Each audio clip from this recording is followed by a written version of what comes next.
नमस्कार दोस्तों, ओम लाइब्रेरी के इस करंट अफेयर्स के सेशन में आप सभी का स्वागत है।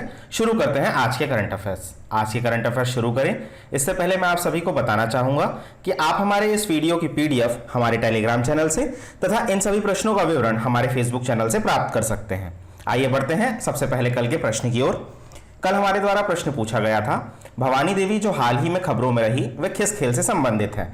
इसका सही उत्तर है फेंसिंग। फेंसिंग मतलब तलवारबाजी। आइए बढ़ते हैं आज के पहले प्रश्न की ओर।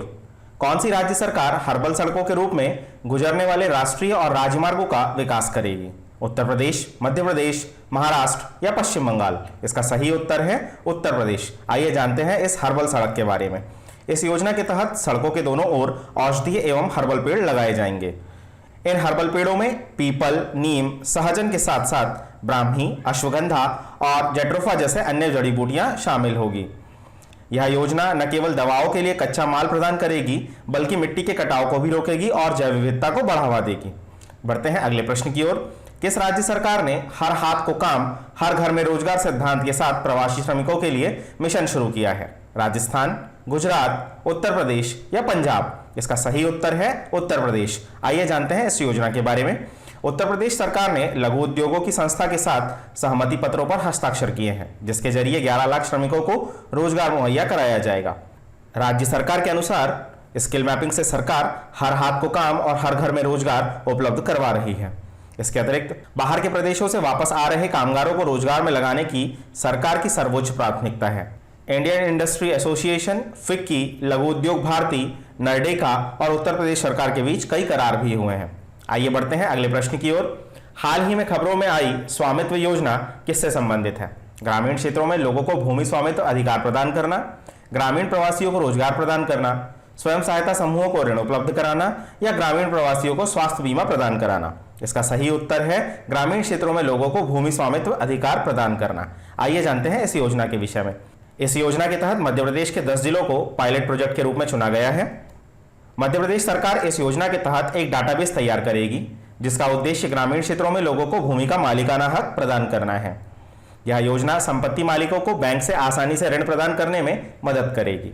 इसके अतिरिक्त इस योजना का एक और लाभ यह है कि ग्राम पंचायतों को स्थानीय स्तर पर वित्तीय संसाधन भी इससे द्वारा प्राप्त होंगे। आइए बढ़ते हैं अगले प्रश्न की ओर। हाल ही में किस देश की सर्वेक्षण टीम इस वर्ष एवरेस्ट की चोटी पर पहुंचने वाली पहली टीम बनी? चीन, भारत, नेपाल या अमेरिका? इसका सही उत्तर है चीन। आइए जानते हैं इसके विषय में। चीन की सर्वेक्षण टीम इस वर्ष माउंट एवरेस्ट पर चढ़ने वाली और पहुंचने वाली पहली टीम बनी है। यह एवरेस्ट की सटीक ऊंचाई को मापने के लिए एक परियोजना का हिस्सा है। चीन और नेपाल दोनों ने अभियान चलाने वाली टीमों को कोरोना वायरस से संक्रमित होने से बचाने के लिए दुनिया के सबसे ऊंचे पर्वत पर वसंत चढ़ाई का मौसम रद्द कर दिया है।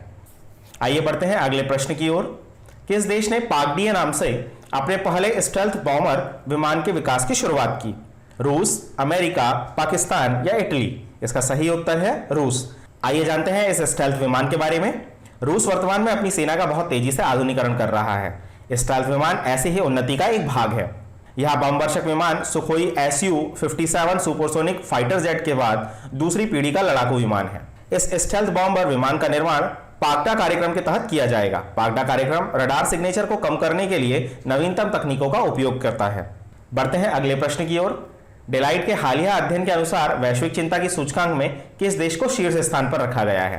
चीन, भारत, पाकिस्तान या अमेरिका? इसका सही उत्तर है भारत। आइए जानते हैं इसके विषय में। बहुराष्ट्रीय सेवा नेटवर्क डेलाइट ने हाल ही में 18 वर्ष से अधिक आयु वर्ग के लोगों के बीच एक ऑनलाइन पैनल का उपयोग करके global state of consumer tracker सर्वेक्षण किया।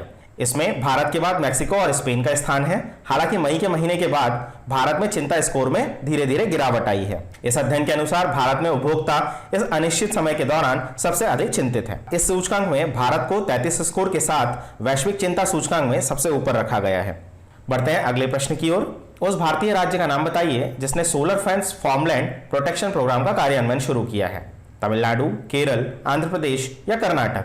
इसका सही उत्तर है तमिलनाडु। तमिलनाडु सरकार ने केंद्रीय कृषि सुधार योजना के तहत solar fence farmland protection program को लागू करने का प्रारंभिक कार्य शुरू किया है। यह योजना उन जिलों की कृषि भूमि की रक्षा करने के लिए है जिनकी पश्चिमी घाट उनकी सीमा के रूप में है और उन्हें जानवर या हाथियों के मामले में खतरा है। आइए बढ़ते हैं अगले प्रश्न की ओर। हाल ही में कहां स्थित पुहोहोन ज्वालामुखी को विश्व का सबसे गर्म और बड़ा ज्वालामुखी घोषित किया गया है? मैक्सिको, ईरान, ओसाका या हवाई? इसका सही उत्तर है हवाई।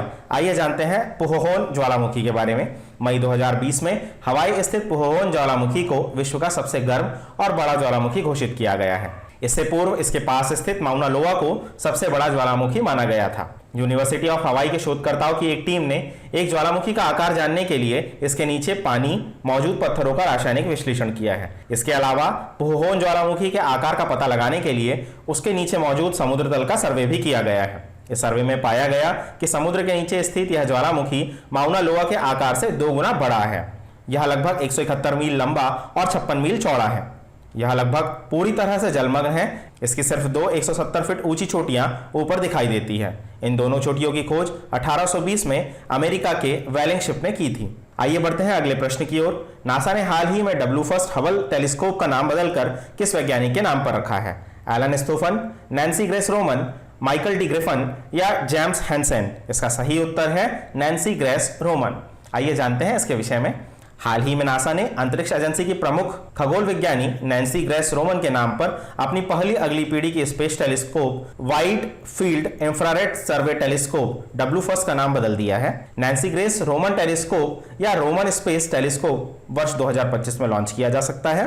नासा की पहली प्रमुख खगोल विज्ञानी नैन्सी ग्रेस रोमन ने व्यापक ब्रह्मांड में खोज करने के लिए अंतरिक्ष दूरबीनों का मार्ग प्रशस्त किया था। उन्हें हर्बल स्पेस टेलीस्कोप की माता अर्थात जननी के तौर पर भी जाना जाता है, जिसे 30 साल पहले लॉन्च किया गया था। आइए बढ़ते हैं अगले प्रश्न की ओर। हाल ही में किस भारतीय ओलंपिक संघ के अध्यक्ष को ओलंपिक चैनल आयोग का सदस्य नियुक्त किया गया है? अमित त्रिवेदी, अनुज रामेश्वर, नरेंद्र बत्रा या गोविंद नागर? इसका सही उत्तर है नरेंद्र बत्रा। आइए जानते हैं ओलंपिक चैनल आयोग के बारे में। ओलंपिक चैनल आयोग आईओसी सत्र, आईओसी कार्यकारी बोर्ड और आईओसी अध्यक्ष को सलाह देता है और ओलंपिक चैनल को लॉन्च करने और उसके संचालन का मार्गदर्शन भी करता है। आइए बढ़ते हैं अगले प्रश्न की ओर। हाल ही में प्रसिद्ध व्यक्तित्व मुस्तफा हुसैन का निधन हुआ, वह कौन थे? साहित्यकार, गणितज्ञ, अभिनेता या वैज्ञानिक? इसका सही उत्तर है साहित्यकार। आइए जानते हैं मुस्तफा हुसैन के बारे में। मुस्तफा हुसैन प्रसिद्ध उर्दू लेखक, हास्यकार और व्यंग्यकार थे। हुसैन को 2007 में देश के चौथे सबसे बड़े नागरिक पुरस्कार पद्मश्री से सम्मानित किया गया था। हुसैन को उर्दू के मार्क ट्वेन की उपाधि दी गई थी। उन्होंने अपने साहित्यिक जीवन की शुरुआत सियासत से की थी, जो हैदराबाद से प्रकाशित एक प्रमुख उर्दू दैनिक है। उनकी मुजतबा हुसैन जैसा देखा वैसा पाया और मुजतबा हुसैन आइनों के बीच, जो उनकी कला और शैलियों को दर्शाती है, शीर्ष पुस्तकें भी उनके द्वारा प्रकाशित हुई है। उनकी किताब अमेरिका घास काट रहा है और यात्रा वृत्तांत जापान चलो काफी पढ़े गए हैं। आइए बढ़ते हैं अगले प्रश्न की ओर। हाल ही में प्रसिद्ध व्यक्तित्व बेजान दारूवाला का निधन हुआ, वह कौन थे? ज्योतिषी, वैज्ञानिक, गायक या अभिनेता? इसका सही उत्तर है ज्योतिषी। आप सभी ने आज तक पर इन्हें देखा होगा। आइए जानते हैं इनके विषय में। 29 मई 2020 को प्रमुख ज्योतिषी बेजान दारूवाला का निधन हो गया है। यह विभिन्न तकनीकों के माध्यम से भविष्यवाणी किया करते थे। वह वैज्ञानिक ज्योतिषी, न्यूमेरोलॉजी तथा हाथ देखना समेत कई तकनीकों के ज्ञाता थे। वह अक्सर बाजार के उतार चढ़ाव को लेकर भविष्यवाणियां भी किया करते थे। दोस्तों, इस प्रकार हमारे आज के करंट अफेयर्स समाप्त होते हैं। आप सभी के लिए आज के दिन की झलकियां। केंद्र सरकार द्वारा central institute of plastic engineering and technology CIPET का नाम बदलकर central institute of petrochemicals engineering and technology CIPET कर दिया गया है। महिलाओं को वायरस से बचाने वाले टॉपिकल जेल की खोज करने वाली दक्षिण अफ्रीका HIV शोधकर्ता क्वारिशा अब्दुल करीम को क्रिस्टोफो मैग्नियक्स पुरस्कार से सम्मानित किया गया है। छत्तीसगढ़ के पहले मुख्यमंत्री अजीत जोगी का निधन हो गया।